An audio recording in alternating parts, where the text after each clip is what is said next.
Hello, how are you?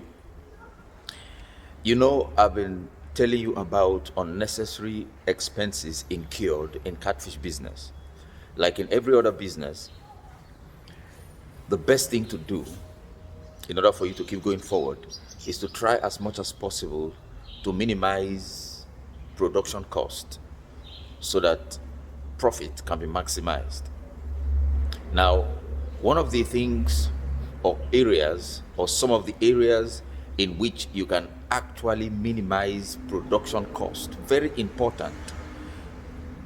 Some of the areas in which you can minimize production cost in catfish is to see if you can actually reduce the amount of foreign feed that you use in your farm. Though the local feed is expensive now, but though the foreign feed is expensive now, but the local feed still remains cheaper than the foreign feed. And the local feed also gives us what we want. But we must understand how far we can stretch the foreign feed and how far we can, where we can continue from with the local feed. Now, I said sometime in my video that when you stock your farm with fingerlings, you can start them with foreign feed and then do 3 weeks of foreign feed or maximum 1 month of foreign feed and switch over immediately to local feed as soon as they begin to pick 2 mm. Now, what I have done in my farm recently, I want to show you.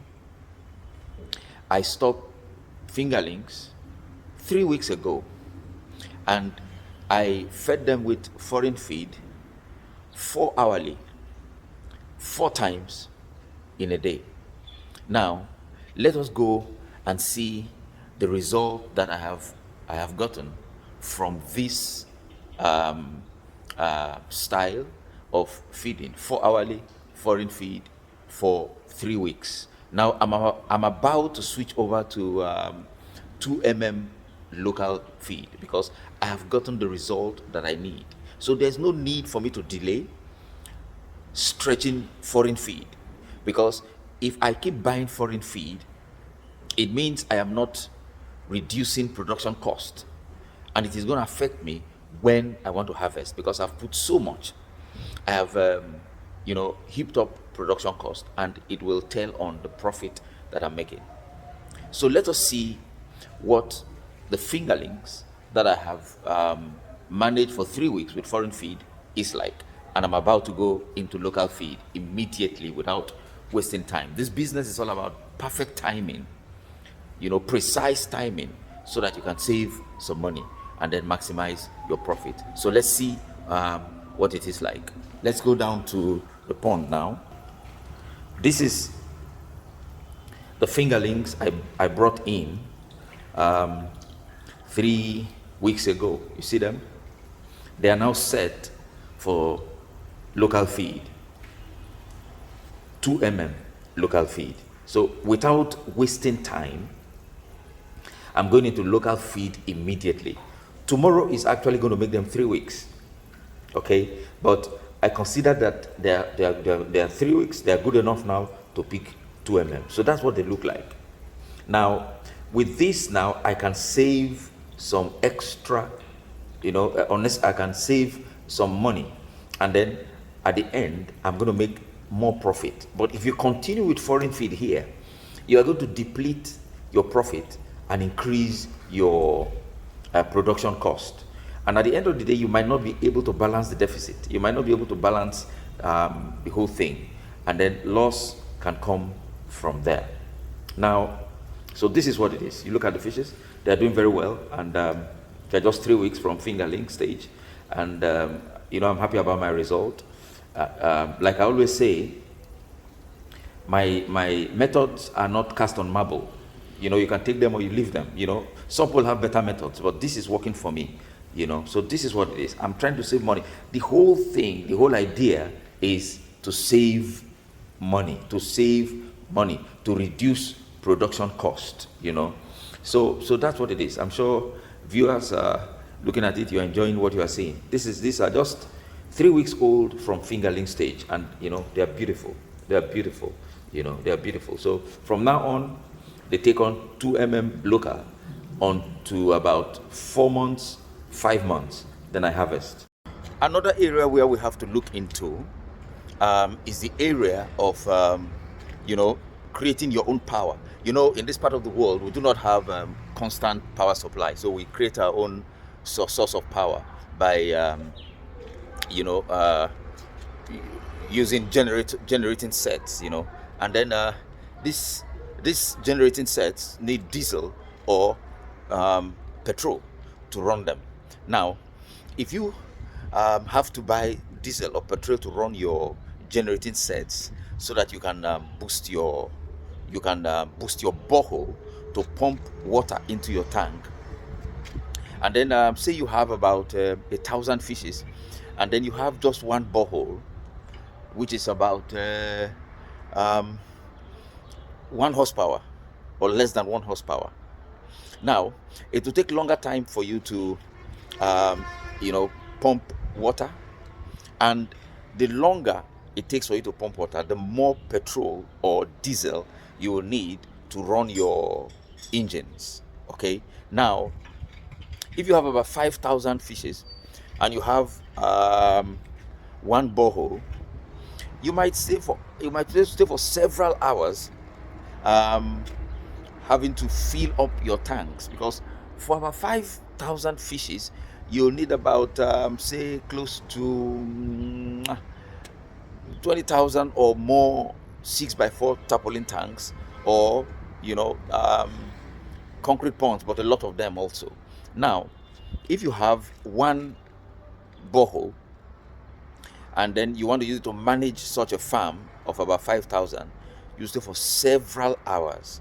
Not only that you will spend more money buying diesel and petrol, but you will stress your fishes, and your fishes will contract diseases, and there will be so much mortality in your farm. Once fishes are tired because of long time filling of water, draining and filling of water, they get stressed and are infected, and then become sick and die. This is one of the reasons why there are so many mortalities in some farms, because the period of filling in water, draining water and filling water is too long, because you have just one borehole to do that.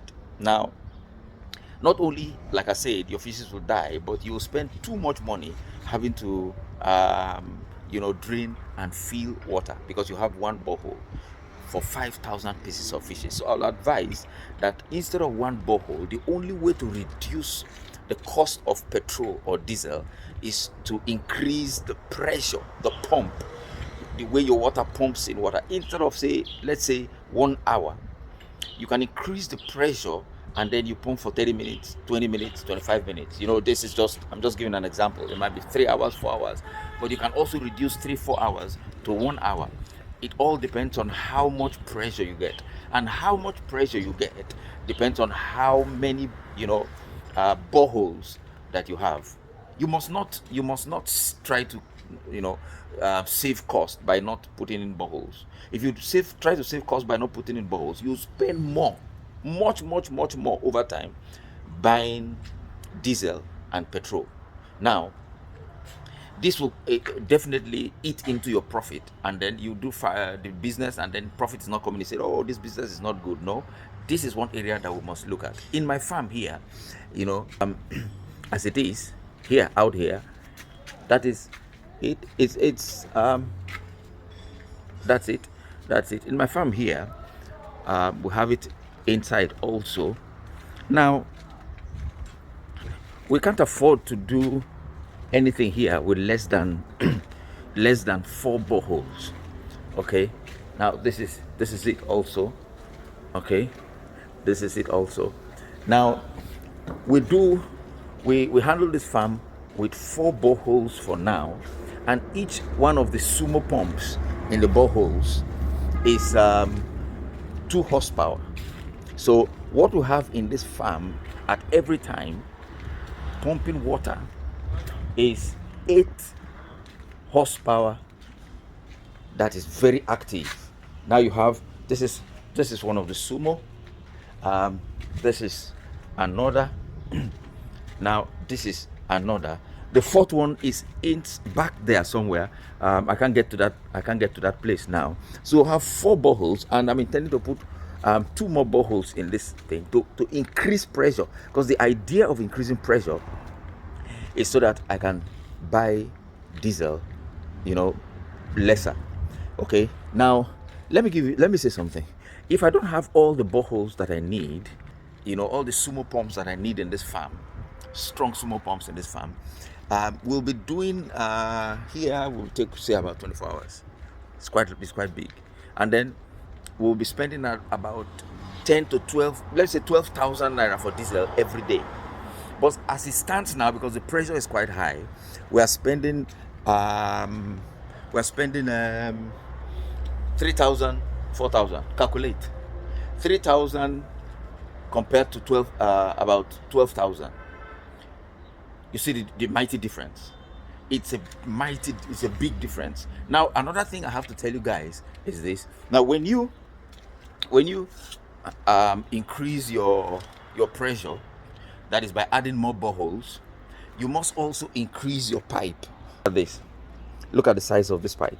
Now what I see in many farms is a very small pipe. So no matter how much you try to increase your pressure by adding more boreholes, what happens is that the small pipes are not able to release the pressure that is coming from your boreholes. So you must have to change your pipes to this or something even bigger as you increase your boreholes. Now these are all the things that you must set up, this kind of infrastructure and facilities, so that you can actually save some money. Because the idea of putting up such infrastructures and facilities is so that we can minimize production cost. Each time you invest in your business, putting these things in place, you are not throwing away the money. You are actually saving money. You are actually reducing production cost so that you can maximize profit. You understand? Now, these 2 areas are the areas I will take for today. Remember, the area of switching the feed to 2 immediately. I've said that over and over to local, and then the area of you generating your own power to pump water, to have more boreholes, increase the pressure, okay, to fill up your tanks so that the time is short. If the time is short, you will spend too much buying diesel or petrol. Thank you for listening, my great followers. Until when I bring you another one, don't forget to subscribe to my YouTube channel if you are new here, so that when I bring in new clips like this, informations like this, you'll be the first to get it. Thank you. My name is Mr. Greg.